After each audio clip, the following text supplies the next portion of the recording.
Good evening, Rahul Gupta. I'm SP Cybercrime Goa.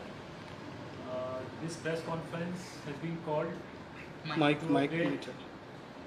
update about investigation in a very major case that we have solved, and also it is an advisory to every Goa citizen and residents living here about pattern of cybercrime in India and how cyber criminals across the world are recruiting people from various countries and using them to commit cyber frauds from countries like Cambodia, Myanmar, Laos, Vietnam. So in a similar case in Goa, so we got information that there are three persons who have come back from Cambodia and Vietnam. They went there on the pretext of a job.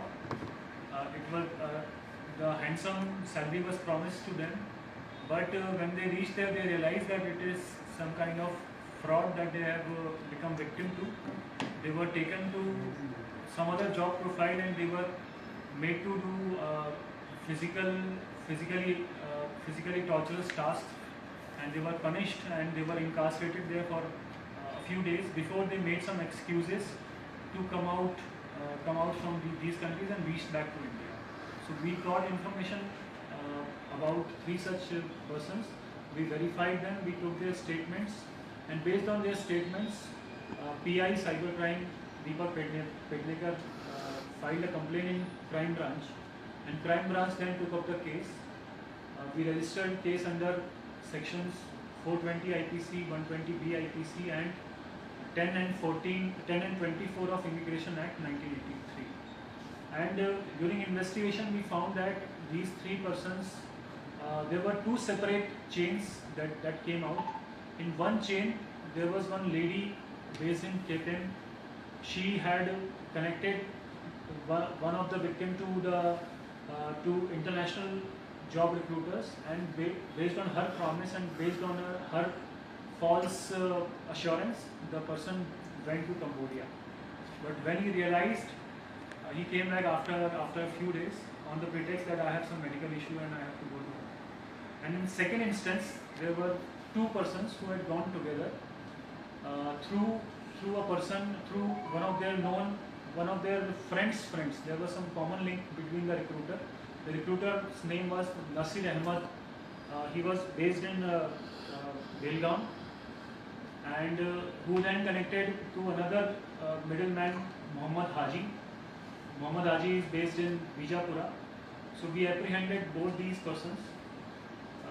Then these two persons went to Vietnam for casino jobs, but they realized that they were taken into some other job profile. They were given some script, and they were trained to commit cyber crimes. These scripts were of the nature that these victims will make social media profiles of girls, and based on some scripts, they will allure the victims in India. They will send messages. They will do friendship with a girl's profile, and then they will try to honey trap them, or they will try to do some financial frauds with them.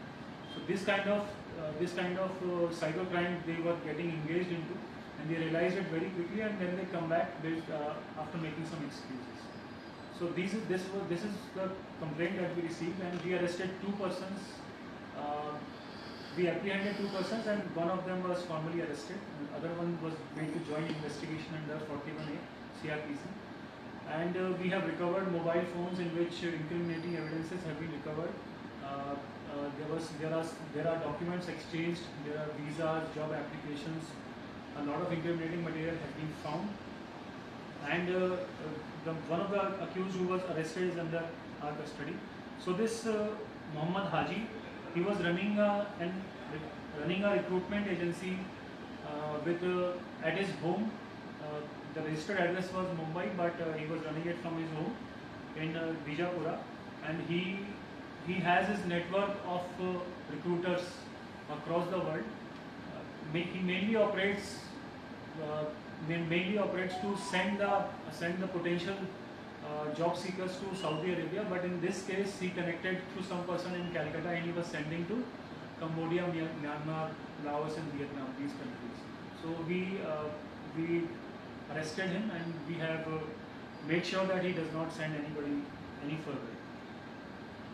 So our team that included, that was in this case, was PI Dattaram Rawat and his team, and PSI Girish Padloskar, under supervision of ASP Cyber Tikam Verma, and also DSP of Crime Branch. So these teams have gone to Belgaum and Bijapur and have arrested the said persons. So coming to second part of this press conference, I want to advise everybody in Goa that if your family members have gone to these 4 countries, I will repeat the name: Cambodia, Myanmar, Laos and Vietnam, and they are doing some job there, then you must verify that what they are doing, if it is a genuine job or not. If it is not a genuine job, then they should be asked to immediately come back, because if it is not a genuine job and they are doing it willingly, then they are engaging in cybercrime. So accordingly, legal action will be initiated by us. So for time being, we are verifying all the people, all such people who are staying in these countries, and we will ask the parents to immediately inform their wards, inform their children that they should come back. If they don't come back within reasonable time frame, then we'll make them part of this FIR, and we will initiate legal action such as lookout circular, and we will ask for warrants. So everybody is requested that if your family member is working in these countries, you should definitely verify and ask them to come back as soon as possible. In this context, Ministry of External Affairs had issued an advisory in April 2024 that people who are going for recruitment for a job in these countries, they should go through only verified, only certified recruitment agents. There is a list of recruitment agents on NDA website, and I have extracted 9 such recruitment agents who are working in Goa. I request everybody to only apply for abroad jobs to these agencies only. Otherwise, unverified agencies can land you in trouble. So ultimately, potential job seekers are becoming cyber criminals in other countries. So that we have to stop, and we are working towards that.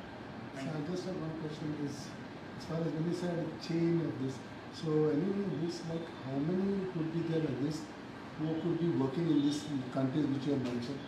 So you are advising them to come back. So we are still estimating the numbers. We have asked for details. Roughly? I cannot say a number right now because we have some people. We have a list of a few people, but maximum of them are genuine. Some of them have gone for a vacation there.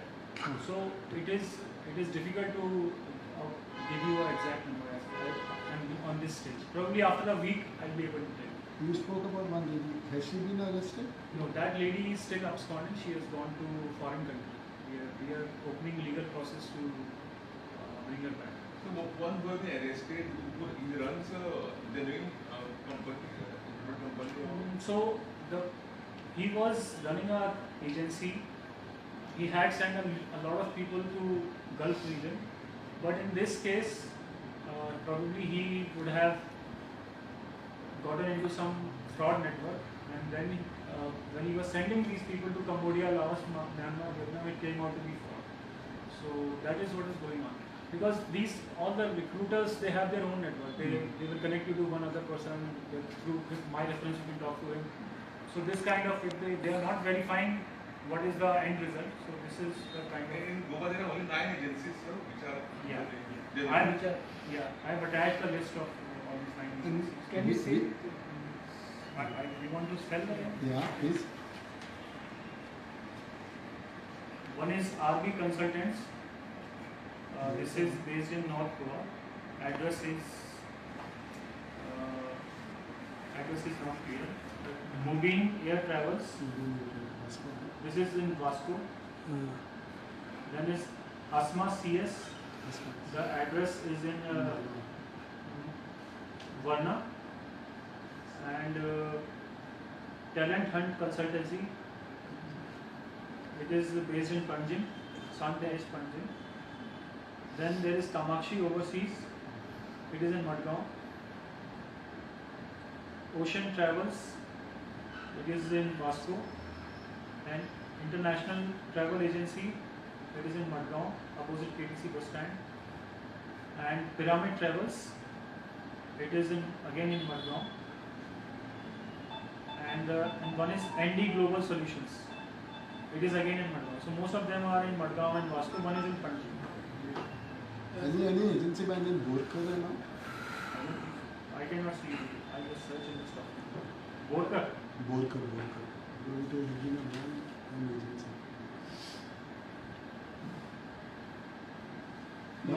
One more thing you spoke about this that you were opening social media sites. Was it connected with Facebook or what? Yeah.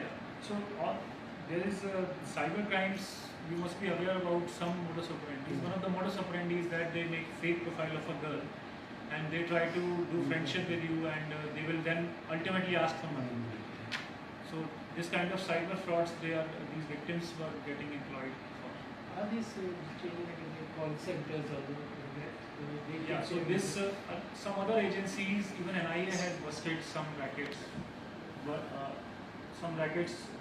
situated in these countries. So you might say we have seen some photographs. It is similar to a call center.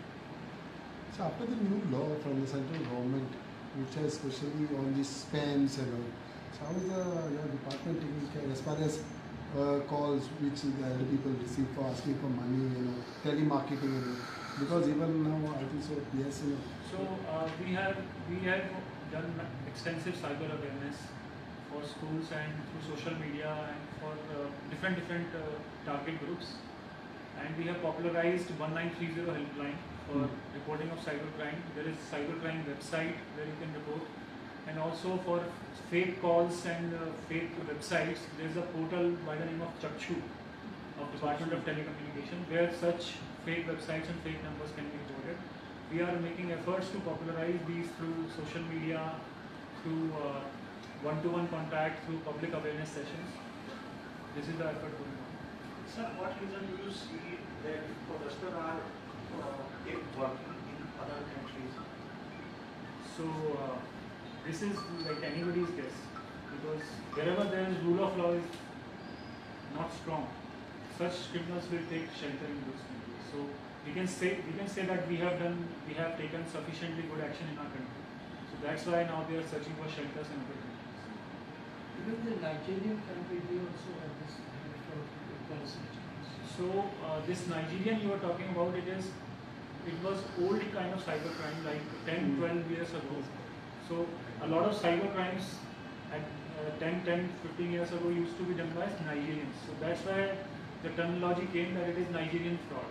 It was not necessarily originating from Nigeria. It can be from any country. Okay. Yeah. Thank you. Sir, as per your permissions. Okay. Thank you.